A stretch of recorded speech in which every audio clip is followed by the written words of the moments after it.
guys, welcome back to this channel. In this video I'll be showing you guys how you can enhance images on CapCut PC. Now this is a CapCut PC Pro feature, so before y'all start yelling at me and saying it's not free, I already told you in the beginning.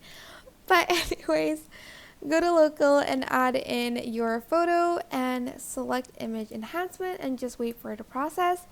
If your photos are already in a great quality, if your photos are already great, I guess, okay, my brain isn't braining, it won't do much, but because this photo is very blurry, it's going to try to like enhance the picture. Now this does not look like Taylor Swift at all, but this is the best it can do, and you'll just have to be okay with that, I guess. But yeah, it does try to like make it look more clear. As you can see on the face, it's different, it's less blurry.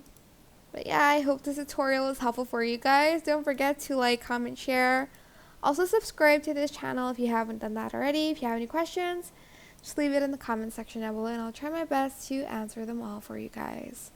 And if you found this video helpful, please click the thanks button above the description box down below. Thank you so much for watching. Bye.